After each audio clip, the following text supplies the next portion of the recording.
And, for the next, many, many years until 2004, they never won another World Series. So, Boston fans, they still bellyache. Let me ask you, though, and by the way, you're tuning in here. You got Peter Golenbach over here. We got John Bocci on the phone, two baseball authors. Used to be with What's Up This Week in Baseball. And, of course, Peter, all the books you've written. And you're here on the Tampa St. Pete Sports Connection. Go ahead and give us a read, Joe, if you will. You're listening to the Tampa St. Pete Sports Connection on RadioSt.Pete.com. On the Florida Sports Streams channel, you can take a listen to us on Radio St. Pete and on Spotify, as we are here live at the Ferg Sports Bar and Grill, Ice Pick Vodka, Body Armor Studios. Baseball needs a bad guy. The Yankees, for a lot of fans, the Dodgers with their, $800 billion payroll. Would baseball be better served, or would it just tear at the fabric of baseball? And I'm asking you, Peter and John, if there was more of a salary cap or a balanced structure and pay across this league and more parity, or do we have parity anyway? Do you remember the strike of 1994? Yes. What was it about? The salary cap. Money. Yes. About the salary cap. Everything's the owners wanted the salary cap. The players knew that if they had a salary cap, that would cost them millions and millions of dollars. So they sat out. The poor Montreal Expos sat out. And it was finally resolved in the spring of 1995. And there was no salary cap. I have heard when this contract runs out that the thing the owners are going to do is demand a salary cap and make the players hold out for 5 years if they have to in order to get one. Wow, John, what were you going to add there? Well, I was going to say Major League Baseball Players Association will never accept a salary cap. I don't think we'll ever have that with unless they want to bring in scabs and all sorts of things. Hey, I'll go it play. Would never happen. Ben still got you still got an back. arm. I got a couple bullets left in this I see you way. throwing back those Trulies. I'm kidding. But the thing is I don't think baseball attendance is a problem at all when the good teams are in town, like we talked about. Well, we talked about how McGuire and Sosa were selling out Pro Player Park in Miami back in the day, and they haven't had a sellout since. Well, but wouldn't everyday attendance be more? With 82 or 162 games, it's a marathon, not a sprint. It doesn't even lean itself to worrying about parity because of salary caps.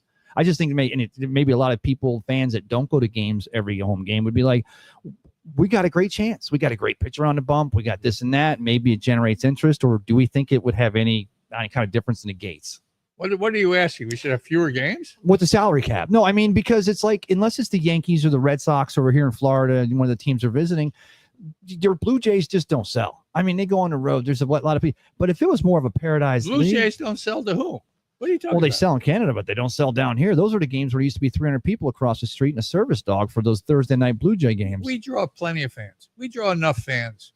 I was at the Trop. I was at the Trop last year, and I'd say the last 2 months of the season, we had somewhere between 18,000 and 25,000, almost every single game. Yes, sir. We don't have a problem drawing fans, and I don't care what the team is. Kansas City, Texas, I don't care. We have enough fans who root for the Rays. Yes. Will come to the ballpark if you have a ballpark.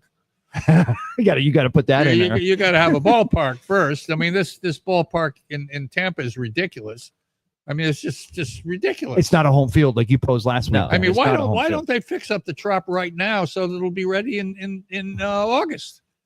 Get the guys out there and get this thing fixed. I don't get it. Most of the problems with baseball are self-afflicted wounds. It's not.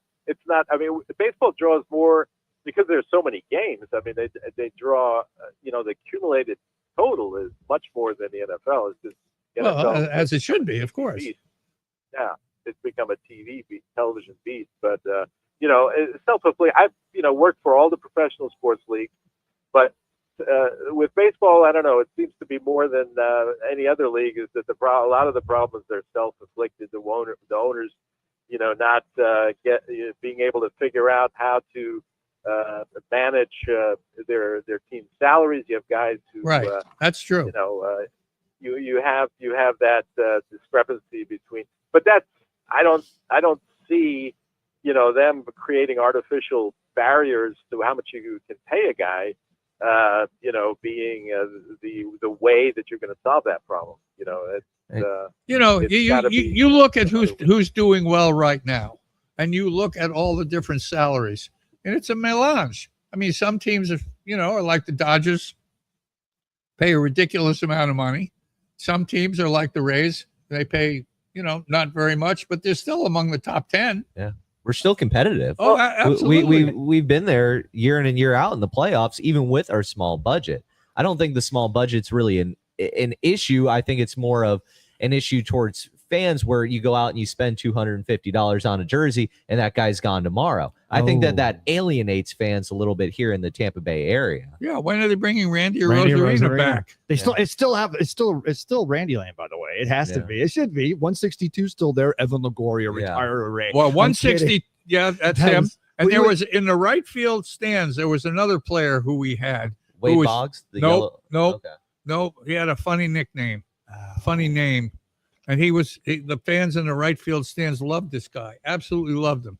He had a funny first name, and I wish I could come up with it. It'll come to me. It always does. But I mean, they're right. But there is, and then they traded him. Yeah. Well, Ben makes the point. It's the jersey, the name on the back. Because I posed at what the Rays have done, what Stu Sternberg and his analytics, Moneyball, whatever you want to call it, the last 15 years has been one of the best stories in baseball. Sure. And maybe go ahead, Peter. The fifth winningest percentage in the last 5 years in the American League East. In the American League, with the in the American League, the whole league. But with the lowest payroll, because that's one of the things that people that say, I don't want to cross a bridge to go to a game because they spend, they're not buyers at the deadline. You can't. There are enough people in St. Petersburg. These people don't have to cross the damn bridge. Stay home. Thank you. I think that's a mic drop too. Thank you. That's I couldn't agree with you more. Stay home.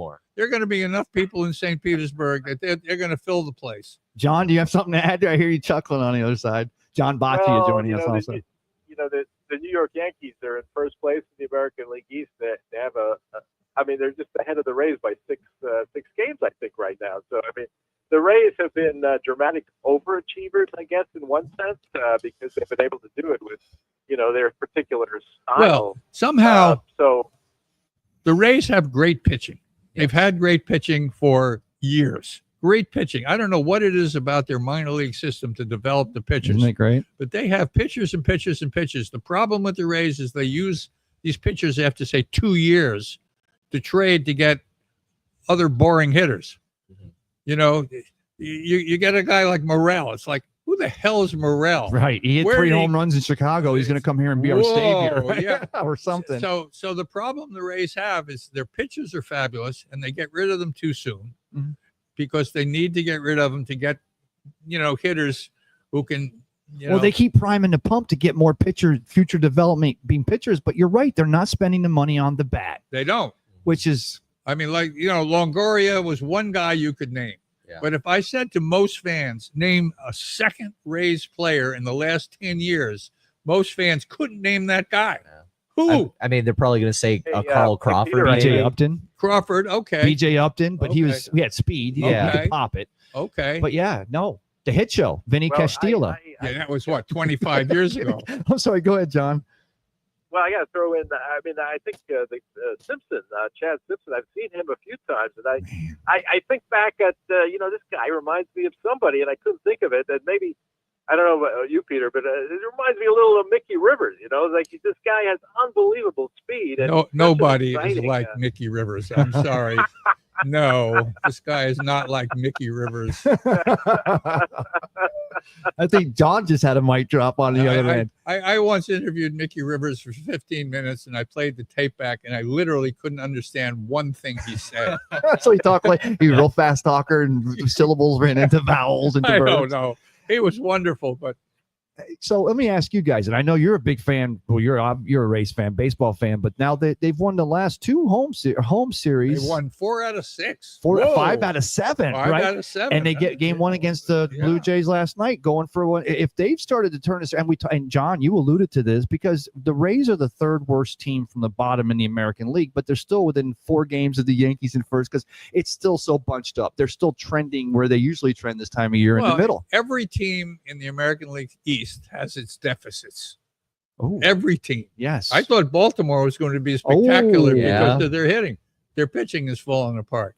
Yes. Injuries is such a big deal. My rotisserie team, my poor rotisserie team, which was in second place a month ago, had 7 players on the DL, and I'm now an 8th. I mean, it's not very much different than other major league teams. Right. They lose these guys, they lose them for a couple of months, and it's a big deal. Well, and we're trending toward coming back from injury, right? We're The going Rays are. Yeah, we're going to end. Oh, if Sugar Shane can just get back in there and just be half a Sugar Shane, what he's going to do to this already pretty strong pitching staff. We haven't been going against the bullpen so much. They're trying to get our starters to carry more weight. I don't want to say they're stressed, but man, what Sugar Shane would bring to the top end of this team. That's not the problem. That's hitting. not The the hitting. problem. It's the hitting. Losing 1-0. That's the problem. Leaving runners on. They're leaving bases loaded, 2 outs, more times than I can count. Now, How many times, let me ask you, how many times does Taylor Walls get up with 2 on or the bases loaded Every game. and 2 outs? How many freaking times? And except for one time where he accidentally hit the ball into the outfield, either strike out or ground out. He did walk into one there, didn't he? Or pop up a bunt to the second baseman. Why is this guy even playing? And then he's on Twitter complaining. He is the best shortstop in Major League Baseball. The guy's hitting 140 for crying out loud. You can't do that. Exactly. There needs to be a greater emphasis on our hitting because it's unbelievable that we're doing little league stuff out here. We're hitting into double plays with bases loaded. It's unbelievable. I wish we were doing little league stuff like bunt the guy over. Well, yes, a bunt would be spectacular. You know, often when Walls gets up, I'm screaming at him.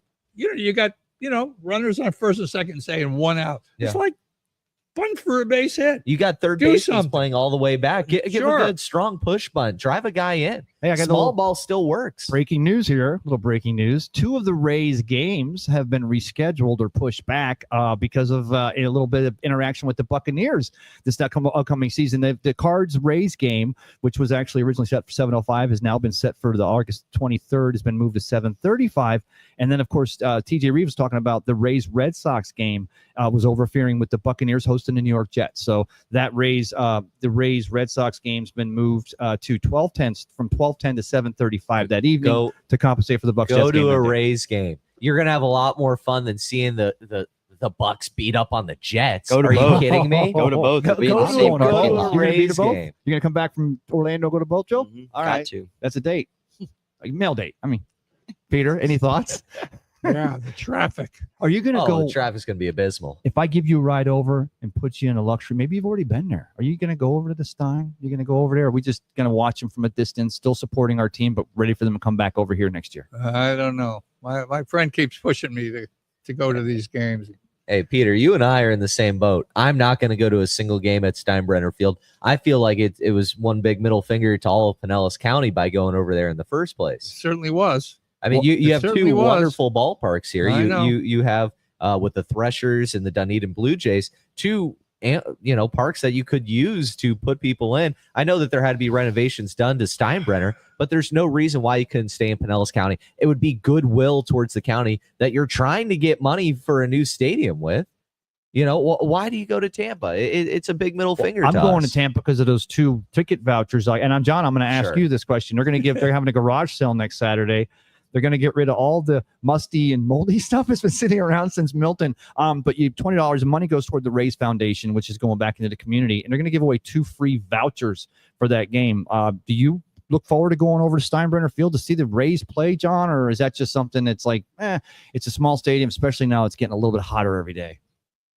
Well, I've been there to see a game I think I was there a few weeks ago. As a matter of fact, Oh. when Kansas City was in town. Yeah. So actually, it's a very, I guess the kind word to put the way to phrase it would be an intimate setting because I don't think there's a bad seat there at all. Right. You're right on top of the action. That's true.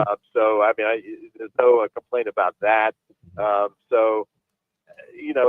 Whether it was the best choice, probably not. But I think if you're, the way I got out of there was I got an Uber, which took me to That's where my smart. car was elsewhere. So I moved. I was able to get out of there pretty easily. But hey, it could be worse, guys. Yeah. It could be worse. Well, Peter, I think one of the guys you were trying to remember was Ha Sung Kim. No, No, not him. nope. The first baseman for the Astros still? No. Kim's the shortstop. We got Hassan coming back Kim. from. No, I'm trying to remember a Rays right fielder. Oh, the Rays right fielder. We're still Okay. on that. Yeah. John, do you remember He was a Rays shortstopper, right fielder? No, he was an outfielder. Okay. He was the right Will fielder. Myers was out there for a No, minute. this guy had a funny first name. Yeah. I just can't think But of what it was. One of the things I will say that I miss about baseball, and of course I'm not as old as you gentlemen here, but Easy. I miss the physicality of baseball. Sliding into second base, taking out the catcher. I think a lot of that's gone, and I think that it's been a detriment to the game. And I won't even speak about. I'm not a big fan of replay. I'm not a big fan of a lot of the rules that they've instituted with kind of the pitch clock and stuff like that. I don't think that helps the longtime baseball fan. But I think that the physicality in the game being gone actually takes away from a lot of these new people who want to come into the game. When people watch on TikTok or Twitter or any of these things that you get these short clips, a catcher getting trucked at home plate is an exciting play. Somebody sliding into second base, breaking up a double play is exciting. I think that's some of the things that baseball is missing. And I understand guys are making $1 billion a year that it's hard to, justify it. But Ben, these guys get hurt. What? That's They do break. That's easy for you to sit in the chair and talk about some catcher getting bowled over. Well, let me- crying out What about loud. guys like Pete Rose, Charlie Hustle, yes. Shoeless Joe Jackson, another physical player, or even Shoeless Joe wasn't a physical player. He No? just could hit. He could hit. Well, John, let me ask you this. You're doing a rundown. Of course, John's joining us here. Baccia, you're doing a rundown for This Week in Baseball. You're writing a rundown for Mel Allen, and he tells you we got to do a 5-minute piece on people getting pissed off at bat flips. What would he have done with that if he even ran back then? Because you're talking about I don't say pussification of baseball, but there are some things that It's gotten soft. Things change over time, right, guys? Well, the San Diego chicken was awfully popular. Oh my God! I don't know if you remember. Yes, I but, do. He was the greatest mascot in the history of the game of baseball. That guy was a genius. Yes. He actually came to a couple of the senior league games in St. Petersburg. It was so cute. He got 5 little kids, aged 6, 7, and 8, and put them in chicken costumes Wow. and led these little kids across the wow. field. It was so fabulous. That guy, he was a brilliant guy, the chicken guy. Well, so some of that stuff is family entertainment, right? I mean, Oh, some of the absolutely. things he did was a little over the top, but it's interesting. Well, I think there are things that you us old timers might miss, including, what? There are plenty of arguments still, but not the way there were with umpires and so forth. That was always, although it made you angry, it was certainly a dramatic part of the game that is been extracted a little bit. I see guys getting hit by pitches, but they're wearing all the armor nowadays. Well, they're throwing 95 miles an hour. You better have that armor, or you're going to have a broken arm or a jaw. Yeah, right. Ryan and Seaver certainly threw that hard. Well, Wow. It used to be Ryan and Seaver. Now it's everybody. Well, Mike Schmidt. Yeah. Mike Schmidt would have taken that ball and turned on it probably after it hit him. Let me tell you something that makes no sense to me. No sense whatsoever friggin' ever, and I can't quite figure it out. There is now a team called the Savannah Bananas. I was going to ask about Yes. them. I went to college in Savannah, had a chance Orlando to meet can these have guys. them. Orlando can have them. Yeah. And they try to do what the Harlem Globetrotters used to do, only it's on steroids. Right. And they fill football stadiums to come and watch them do this. Yes. Explain this to me. It's like people who ask me if I want to play pickleball. No, No, I don't. no. John, explain it to Pickleball explain. stray. Well, I could talk a little bit about the Savannah Bananas, having spent 6 years up in the Savannah area.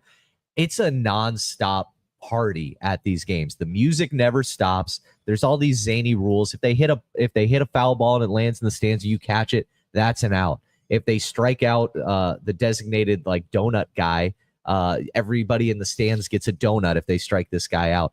There's all kinds of crazy little gimmicks that look good on the social media stuff. It's popular on TikTok. You have a pitcher doing a backflip before he throws a pitch. The umpire's doing backflips. He's doing cartwheels. It's stuff that's good for short little clips, But as a baseball fan, if you go to a game, it is one of the most annoying experiences of your life. Can you bet on it?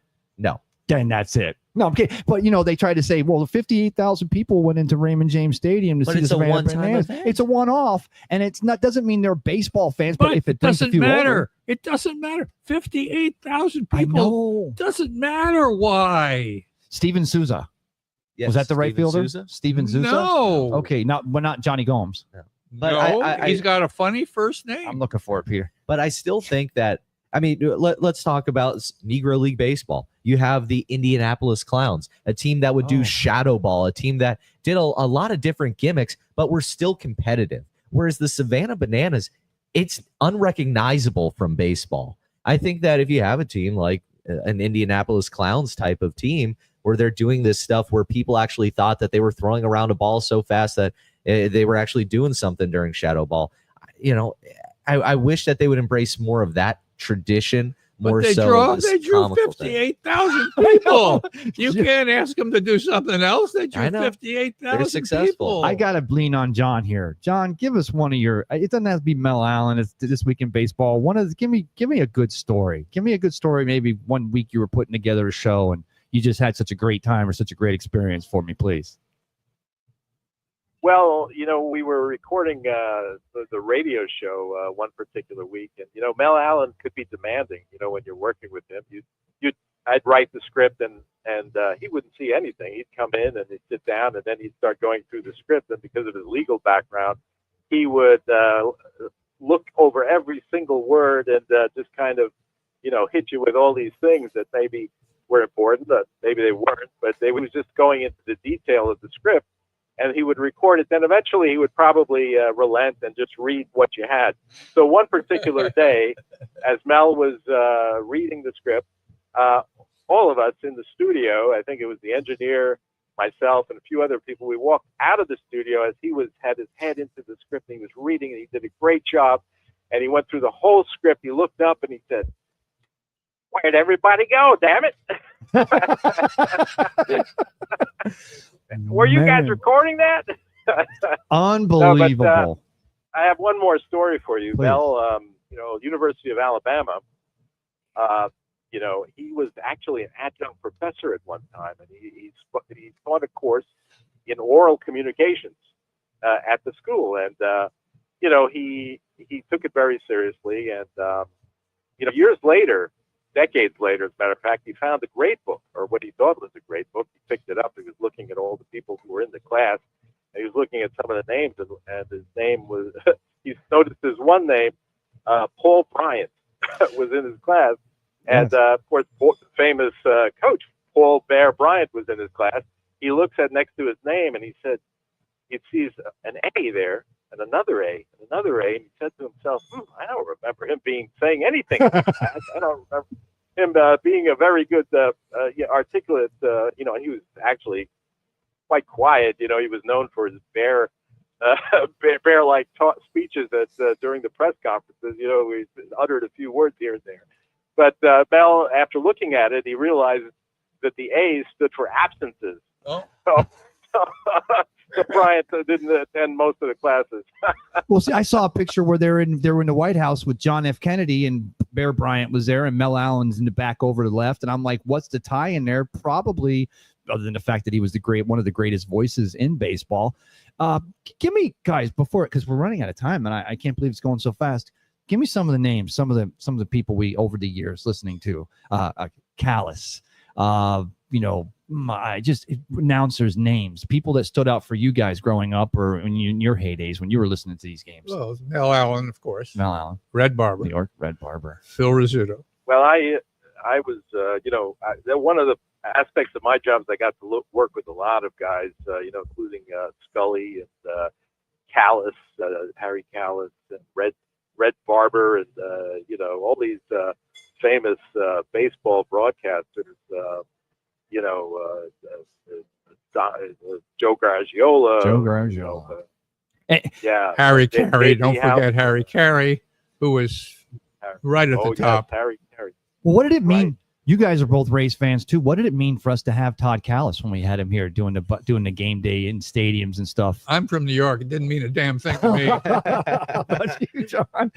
Oh, go ahead, John. I'm sorry. Well, yeah, it's no. I mean, I think that broadcast is a part of as much part of the game as the game itself, because that's the voice that accompanies every single thing that happens on the as you're watching a game. So it's extremely important, and I think that's the tie-in to a lot of fans.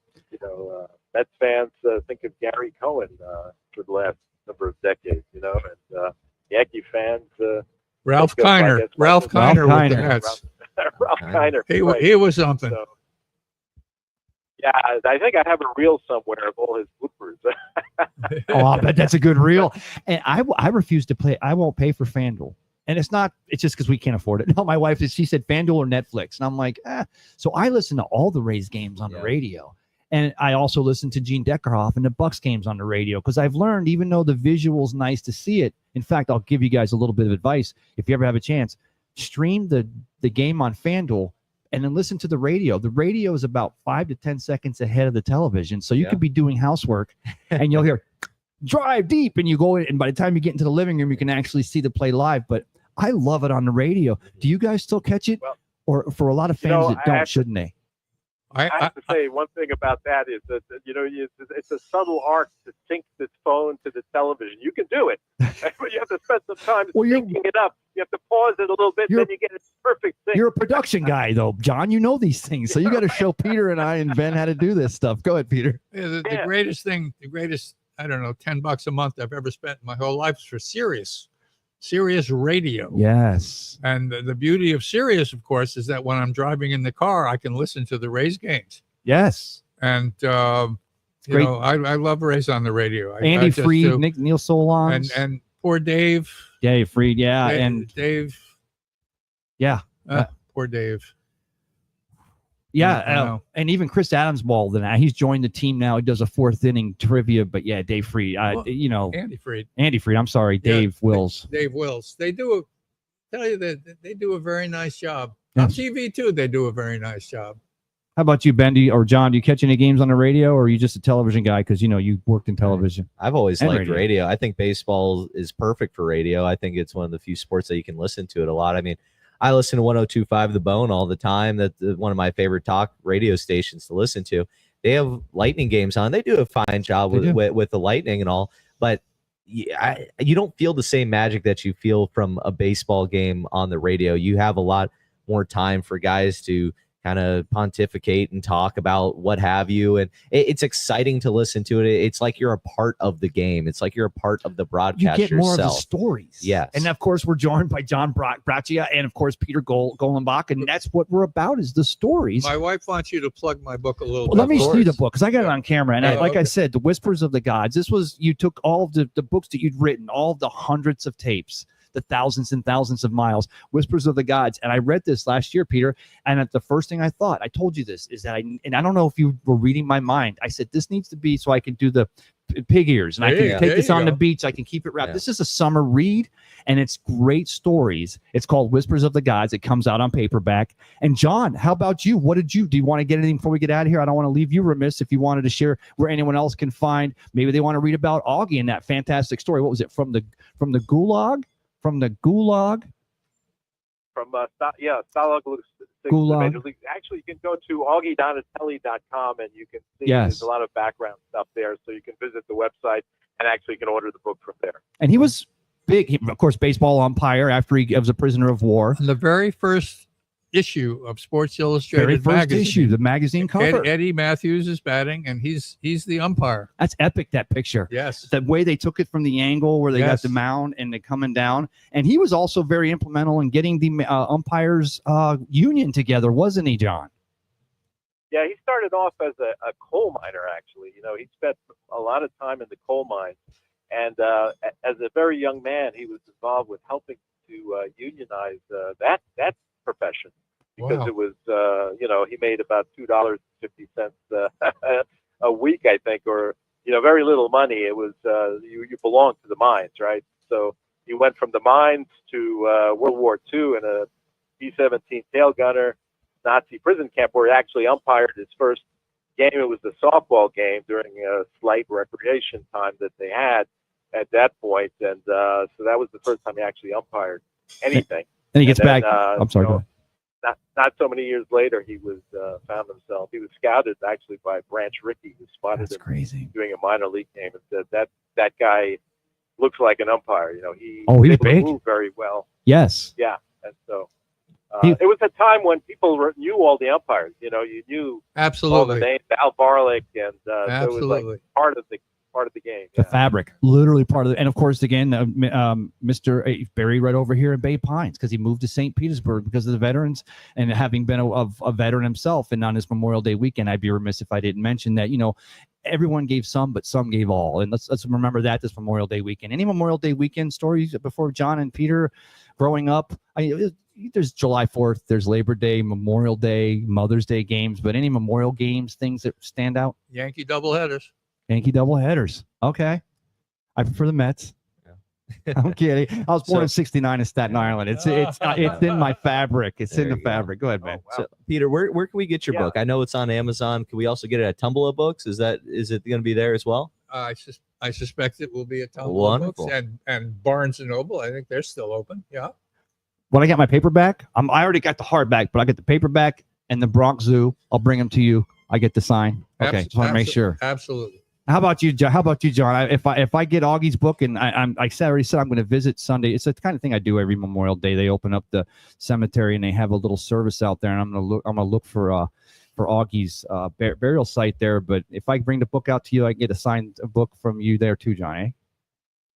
Oh, absolutely. I would love to do that. I mean, so many of major leaguers served, especially during the era of World War II. I mean, a long list of guys who served in the military. You know, going back to Yogi Berra, Warren Spahn, Ted Williams was decorated. Hank Bauer and Yogi Berra both were on D-Day. Both of them. Wow. And originally, it was the Civil War. North to South, they brought baseball back to their hometowns. Yeah. That's literally That's true. the genesis of baseball. Yeah. And of course, I also pose when you had a Ted Williams.